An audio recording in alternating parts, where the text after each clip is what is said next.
Let me just run it for once. The right click on this and run Flume Spark. Then this program will automatically gets enabled for configurations. That's what I'm trying to make a sample run. I'm not trying to implement any business logic here, just reading the data from Flume application, and just I'm trying to show how to make the connections exactly. How to make the connections, how to get the data from it. So it depends on your requirement, okay, your requirement, and how to provide the data into that.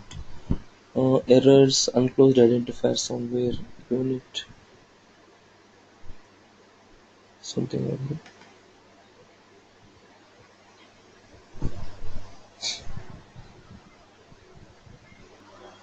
Now it will throw an exception. The array index out of bounds exception.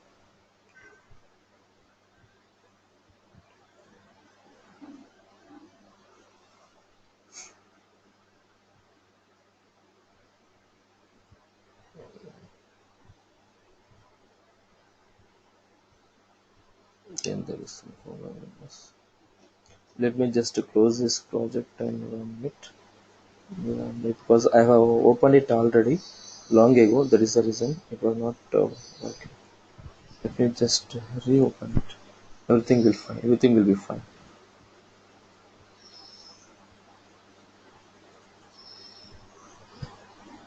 I did not refresh the project. That is the reason it is showing some that error.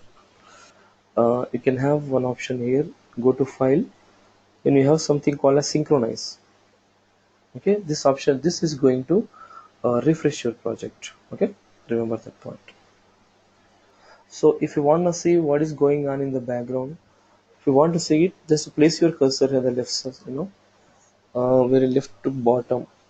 Just if you place the cursor, you will get this is a shortcut. Okay, this is the shortcut navigation to all the some inputs of certain options here. Just to click on build, so it will show you what's happening in the actually in the background. Something is showing you, right? Dump project structure from SBT. This is what that is happening in the background. You can see that here. So the thing is, go here and place your cursor and select build. It is going to show what's happening in the background. And we can you can see some symbol here. This is for refreshing the project. You can do the project from here also. Refresh SBT project. And if you want to stop this, you can stop this ongoing process here. This is called as toggle view. If you disable this, you won't see that log information what's happening in the background. If you just enable this, you'll see the log information. If you disable this, we'll get only it is synchronizing. If you click on this, it is going to show what's happening in the background.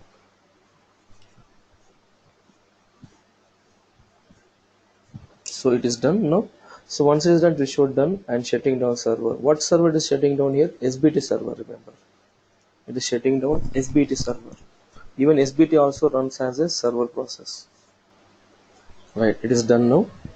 It's done. Let us just close this. Let us hide this. Let just hide this. Right, fine now. And this is the library dependency. Let me show you that before that. For working with the Spark and Flume integration, this is the library dependency we need to add. Remember.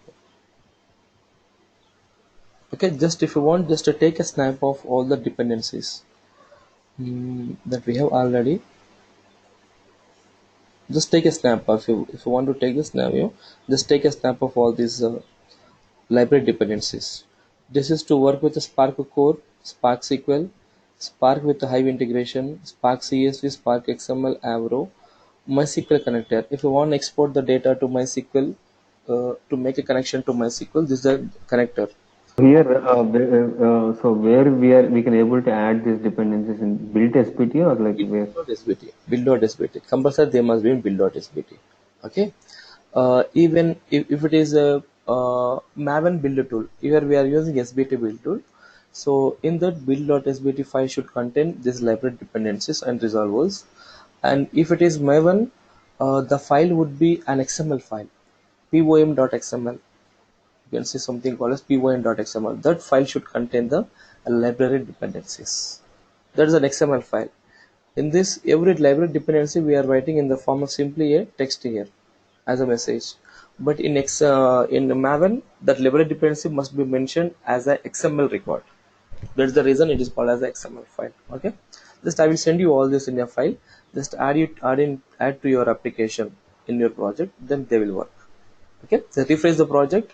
All these libraries is going to be downloaded, and you will get you can start working with them. Fine. This is for Spark and Flume integration. This is the library dependency that we need to add actually. It just that is what is that the thing that I have highlighted here. Okay, now that's fine. Now let us go to the application. Let us run this application.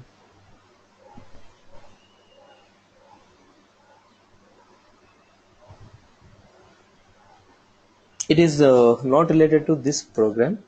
It is this warning related to some other program in the project.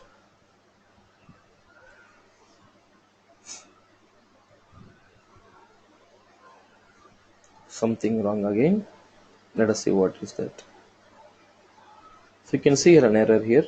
Array index out of bounds. Array is out of bounds exception. That is, we need to provide this array, whatever that we are trying to provide the arguments by using array. Where do we have array here? You know, args. Args is made. The type of args is array here. Remember here. So we need to provide these three arguments. That is batch interval, host, and port. We need to provide this. For this, go to run option in the menu and edit configurations. The first argument, it is the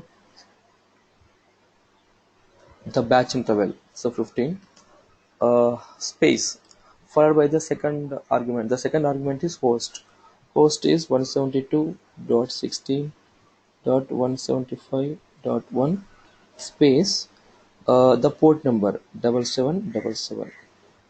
Got it? Okay, 172.16.175.1 and the port number. Just apply and okay, that's done. Okay, now we can run the Spark application.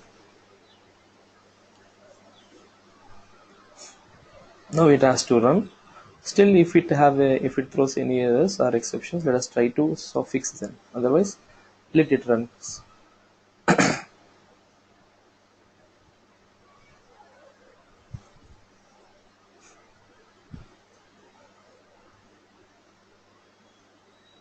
Yes, is the started. The processing has started now.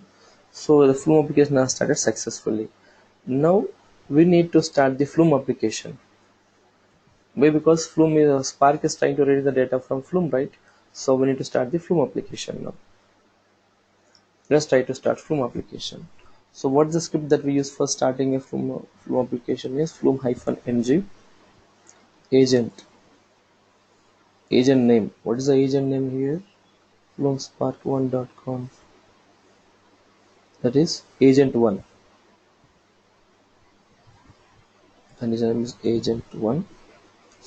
And configuration files. Where do you have all the Flume configuration files? Under user flume-ng in this conf.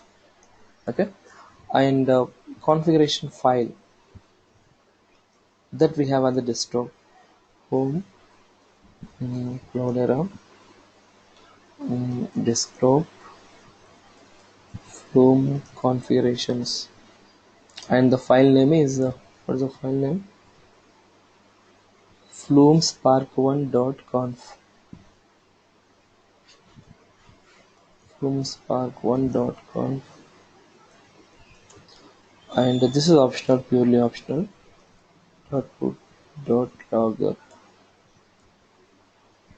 Karnakar, here conf, like we are giving the configuration path, right? And again we are giving configuration file. No. Conf is about the Flume configurations. The Flume related configurations.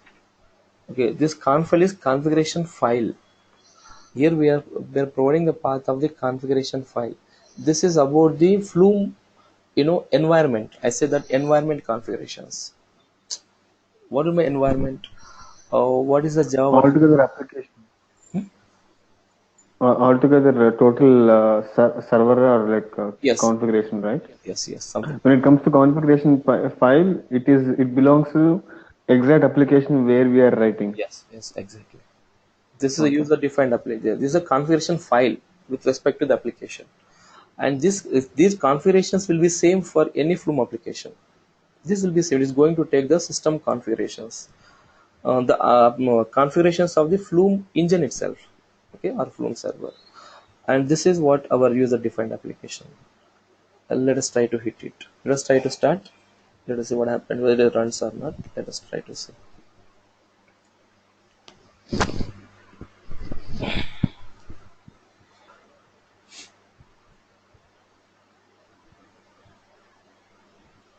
So I think it has started now. Let us try to provide the data to this Flume. NC localhost. What is the port number? I'm sending this data here. Okay, NC localhost 1234. Enter some random data. No, actually this data is going to Flume now, not to the Spark. This data is going to Flume.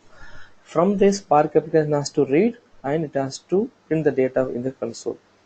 If you could see the data here, that Spark up Flume data here, then we can understand. Just let me scroll down. Yes, I think somewhere it has shown already. I think no, not yet done. Let us see here. Yes, we can see the data here. Okay, let me enter some more data here. Let me enter Spark Flume Spark integration. So this data must, if this this data will be sent to Flume, and from Flume this Spark application has to pull the data. We can see here now Spark Flume Spark and Flume Spark integration. So just I'm only displaying the data onto the console. If we want, we can export the data to any storage system. That's what we have already seen in the previous sessions, how to export the data to storage system from a Spark application, that we know already. So from this we can export the data. Okay, is it clear?